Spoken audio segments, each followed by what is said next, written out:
pourquoi Allah a commencé son immense livre, sa révélation, avec Alhamdulillah.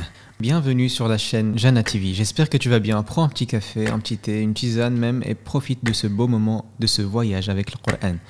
Surat Al-Fatiha, on la récite à chaque prière sans forcément saisir le sens. Aujourd'hui, ta vision de cette sourate, de cette magnifique sourate, changera et ta prière s'améliorera bi'idhnillah.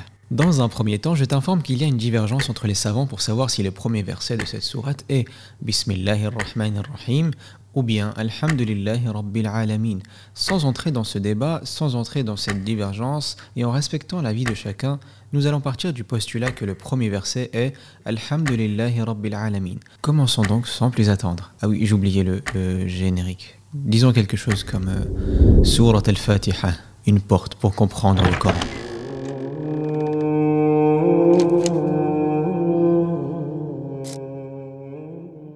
Le premier verset, tu le connais bien, c'est Alhamdulillahi Rabbil Alamin. Que veut dire Alhamdulillah? Cette formule que nous utilisons tous les jours. Quand quelqu'un nous demande si ça va, on répond Alhamdulillah. Quand une bonne nouvelle nous vient, on dit Alhamdulillah. Que veut donc dire Alhamdulillah et surtout, pourquoi Allah a commencé son immense livre, sa révélation, avec Alhamdulillah? En français, Alhamdulillahi Rabbil Alamin est traduit ainsi, louange à Allah, Seigneur de l'univers. C'est un peu plus profond que ça. Revenons à la définition d'Alhamd, qui est traduit par louange. En arabe, Alhamd veut dire deux choses en même temps, les louanges et les remerciements. Et non, ce n'est pas du tout pareil. Prends par exemple cette belle voiture qui passe devant toi. Tu peux louer sa beauté, ses fonctionnalités, mais tu ne peux pas la remercier, ce qui serait un peu étrange. Et je peux remercier quelqu'un pour un bien qu'il m'a fait, pour un service qu'il m'a rendu, sans pour autant le louer. On a l'exemple de Moussa alayhi salam qui dira à Pharaon « Tu m'as accueilli étant petit, c'est un bienfait que tu as eu sur moi ». C'est une forme de remerciement, mais il ne louera jamais Pharaon. Il y a donc une distinction à faire entre louer et remercier. Dans la traduction, nous n'avons que la louange, al-madh, et pas le remerciement, shukr. La deuxième chose à savoir est que Alhamdulillah est une phrase nominale et surtout sans sujet. Lorsqu'Allah Ta'ala enlève le sujet, il nous apprend dès l'entrée que toutes les louanges et tous les remerciements lui appartiennent sans avoir besoin que ni toi, ni moi, ni quiconque le loue ou le remercie. Son hamd n'a besoin d'absolument personne.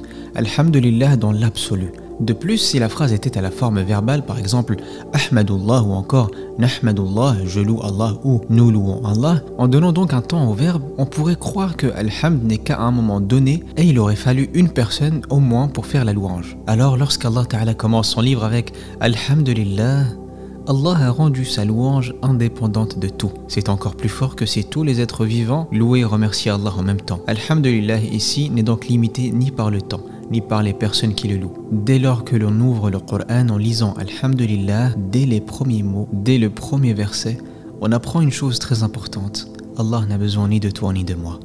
Dès que tu prends le Coran pour le lire, Allah te rappelle que même cette lecture, cette bonne action que tu t'apprêtes à faire ne lui apporte rien, mais c'est seulement toi qui en tires bénéfice. Car au final, que tu le fasses ou que tu ne le fasses pas, Alhamdulillahi Rabbil Alamin. Alhamdulillah nous rend humbles. Cette formule qu'Allah nous a offerte à travers le Coran et les récits prophétiques nous fait réaliser que les choses ne dépendent pas de nous, mais d'Allah seul.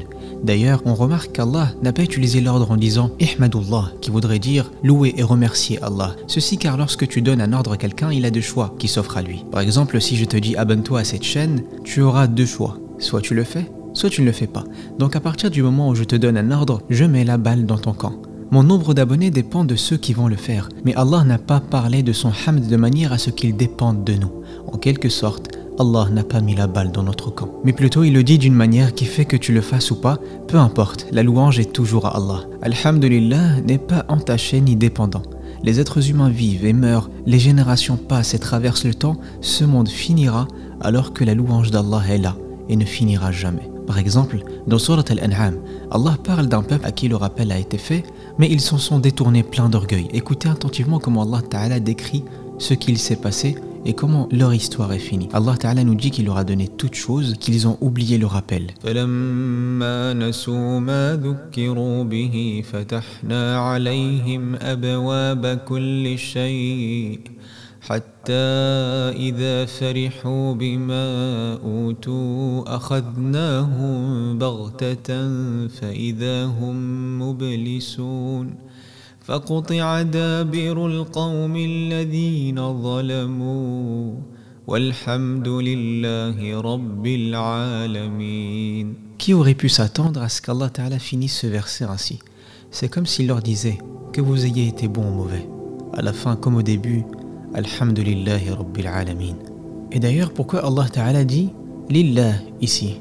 Pourquoi il ne dit pas Alhamdu li Rabbil Alamin directement? Eh bien parce que le nom Allah Ta'ala ici est très important. C'est ce mot qui ne laisse aucune interprétation possible pour la personne qui entendra cela. Car pour les associateurs de l'époque, Rabb al-Alamin pourrait bien être autre qu'Allah Ta'ala. Par exemple dans Surat al-Shu'ara, lorsque les gens de l'enfer débattront, un groupe dira à un autre Tallahi in kunna lafi dalalim mubin id nusawwikum bi Rabbil Alamin.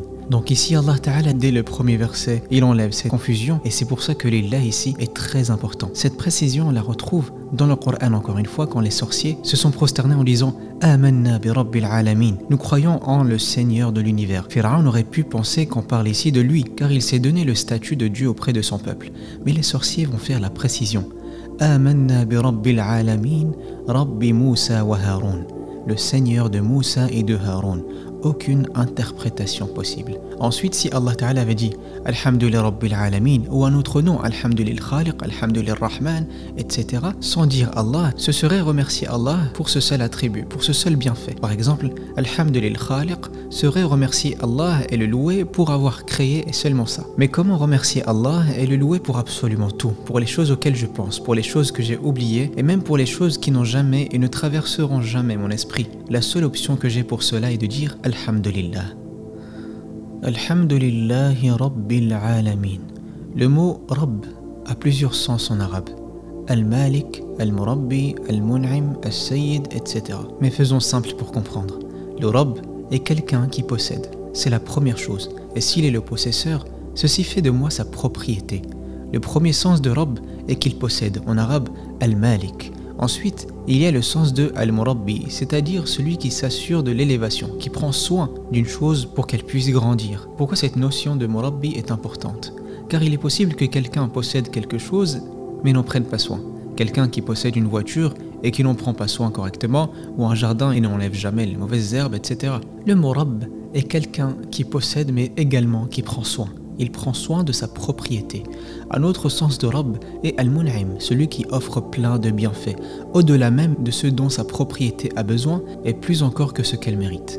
Un autre sens est celui qui s'assure que tout reste uni, que ça ne s'effondre pas. C'est Al-Qayyim. Si Allah s'arrête de prendre soin de nous ne serait-ce qu'une demi-seconde, tout s'écroule, tout s'arrête. Le sang qui circule dans nos mains, les battements de notre cœur, l'air qui entre et sort de nos poumons, tout ceci n'est possible que parce qu'Allah le veut et qu'il prend soin de nous. C'est ça, Al-Qayyim. Nous sommes totalement soumis et dépendants de sa volonté. Le dernier sens de Rabb est As-Sayyid et c'est celui qui a une autorité complète. Il est possible d'avoir une propriété et de ne pas pouvoir faire tout ce qu'on veut, même si on la possède. Par exemple, posséder une maison et être soumis aux restrictions de la ville comme ne pas construire trop haut, etc. Mais lorsqu'une personne possède une chose et qu'elle peut faire tout ce qu'elle veut d'elle, alors cette personne est appelée Rabb. Donc Allah se présente dans Surat al-Fatiha comme Rabb, notre Rabb. D'ailleurs, si je te présente quelqu'un comme étant un enseignant, ça veut dire qu'il a des élèves, n'est-ce pas? Si je te dis que cette personne est un parent, ça veut dire qu'il a des enfants. Donc il y a certaines descriptions qui mettent directement en lien d'autres mots. Mais si par exemple je te dis cette personne est grande, le mot grande ne le lie à personne. Le Coran commence avec la première description d'Allah qui est Rabb. Allah se présente lui-même en créant un lien avec nous directement. Car s'il est Rabb, automatiquement, nous sommes ses esclaves. Rabb al-Alamin qui est traduit par le Seigneur des mondes. Mais les mondes seraient Al-Awalim en arabe. Al-Alamin comprend tout ce qui est vivant dans ce qu'Allah a créé. Chaque région, chaque génération, Allah est le Rabb de tous. Ceci met toutes les nations, toutes les cultures et tous les hommes au même niveau. Tous sont les esclaves d'Allah. Tout cela implique la puissance d'Allah et notre extrême besoin de lui. C'est ça, Alhamdulillahi Rabbil Alamin. Prochainement, nous verrons le verset suivant, Inch'Allah. Et quel verset? Quand on le comprend, il change radicalement des vies. Donc à très bientôt pour la suite de notre changement de vie, Inch'Allah. Wassalamu alaikum wa rahmatullahi ta'ala wa barakatuh.